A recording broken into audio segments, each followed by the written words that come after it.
year is 1939. The world is on the brink of another world war. But in a quiet corner of Suffolk, England, a widow named Edith Pretty is staring at some mysterious mounds in her garden. They've been there for centuries, just sitting, waiting. She has no idea, but beneath her feet lies something that will completely rewrite the history books. Something that will prove that everything we thought we knew about early medieval Britain was wrong.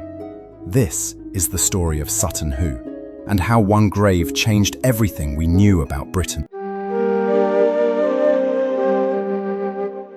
In 1939, the academic establishment had Britain's post-Roman centuries locked in an intellectual prison. Picture the prevailing narrative. As the last Roman legions marched south in 410 CE, they left behind a vacuum that savage Germanic tribes rushed to fill. The Anglo-Saxons, Angles, Saxons and Jutes were cast as history's great destroyers, sweeping across a defenseless landscape like a tide of barbarism. The evidence seemed damning. Where Rome had left hypocausts and amphitheatres, mosaics and marble columns, the Anglo-Saxons appeared to offer only crude huts and rough pottery. The magnificent Roman cities of Verulamium, Londinium and Eboracum crumbled into ruins, their streets choked with weeds, their forums silent. This wasn't just political collapse. It was a civilizational destruction, but it was the treatment of literary sources that revealed the true depth of scholarly prejudice.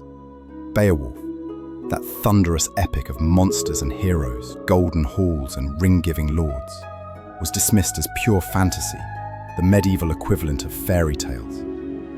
When the poem described warriors receiving twisted gold and bright rings, when it painted vivid pictures of mead halls gleaming with precious metals, scholars scoffed.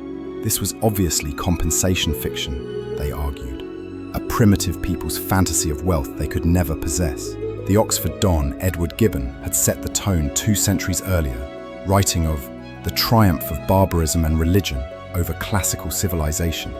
By 1939, this view had calcified into orthodoxy. The Anglo-Saxons were history's footnote, a dark interlude between the glory of Rome and the flowering of the High Middle Ages.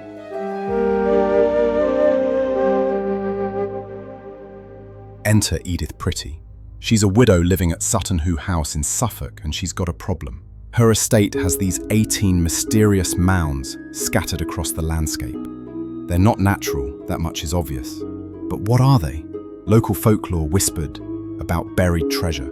Kids dared each other to dig into them. But Pretty is more methodical. In 1938, she contacts Guy Maynard, curator of the Ipswich Corporation Museum, and asks him to recommend someone who could properly investigate the mounds.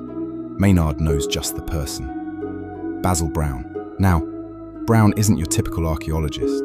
He's a self-taught expert, more comfortable with a trowel than a lecture hall.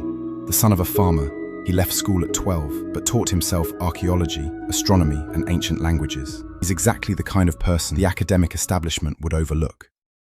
May 1939. Brown has started with the smaller mounds, to no avail, as they seemingly had been robbed by medieval treasure hunters. But then, something changes. On May 11th, working on what would later be called Mound 1, Brown makes a discovery that stops him in his tracks. He finds an iron rivet, then another and another, all in perfect alignment. Brown realizes what he's looking at, the remains of a ship. Not just any ship, a massive vessel, 27 meters long, the size of a large yacht. But here's the thing, the wood has completely rotted away. All that's left is the ghost of a ship, marked by hundreds of iron rivets, still sitting exactly where they were placed 1,400 years ago. This isn't just unusual, it's unprecedented. Ship burials exist in Scandinavia, but in Britain, this is the first one ever found. And the size of it suggests this wasn't just anyone's grave, but the grave of someone of great importance.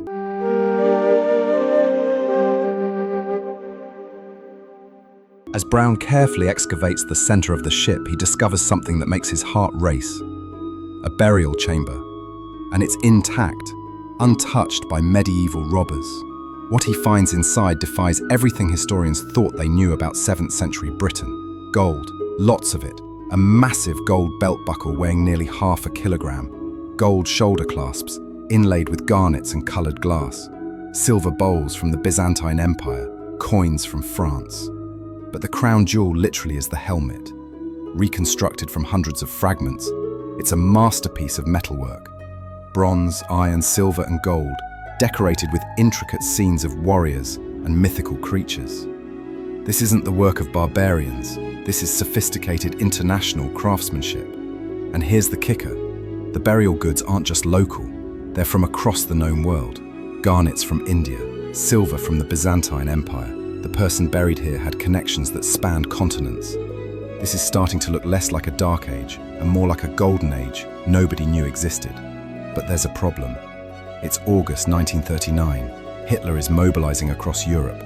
Britain is about to be plunged into war, and here's Brown frantically trying to excavate one of the most important archaeological finds in history before the bombs start falling. Word spreads quickly through archaeological circles. The discovery in 1939 changed our understanding of some of the first chapters of English history, as curator Sue Brunning would later note.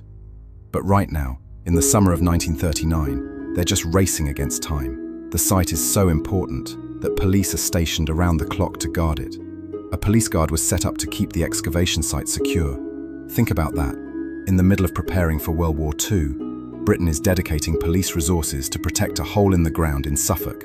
By September, war is declared. The treasures are quickly moved to safety, hidden in the London Underground during the Blitz. The full significance of what they found will have to wait.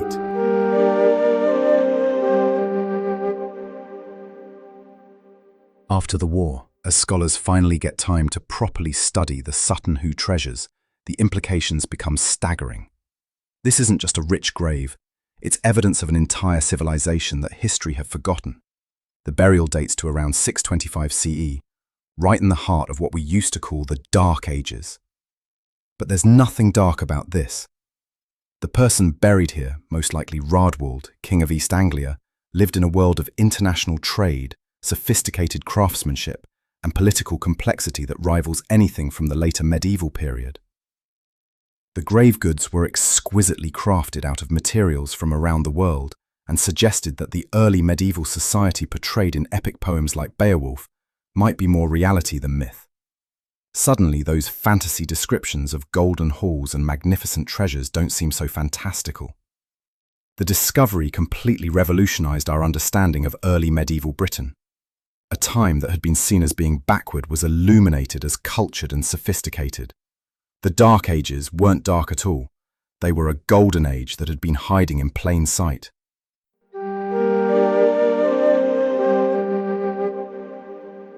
But here's where the story gets even more intriguing. When it was unearthed in 1939, any bodily remains were claimed by the acidic local soil to leave only a human-shaped gap among the treasures within. The acidic Suffolk soil had completely dissolved the body, leaving only a ghostly outline. So we have this incredible treasure hoard, but no body. This led to decades of speculation. Was this actually a burial at all? Or was it a cenotaph, a monument to someone buried elsewhere? The mystery added another layer to an already extraordinary discovery, and the discoveries haven't stopped. In August 2024, an excavation conducted by the National Trust and the online archaeological program Time Team unearthed more fragments of a 6th century Byzantine bucket at Sutton Hoo. Even today, decades later, Sutton Hoo continues to reveal its secrets.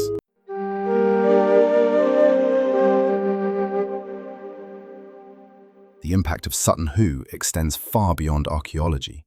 It changed how we think about British identity, about the roots of English civilization, and about the complexity of the medieval world. Before Sutton Hoo, the story of early medieval Britain was simple.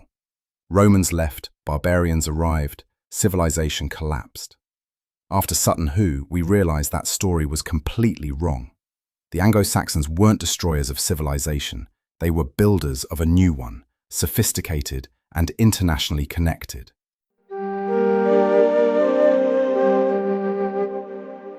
If you like this video, please subscribe to the channel. We aim to bring you more videos like this related to the history of Albion and the artifacts it has left behind.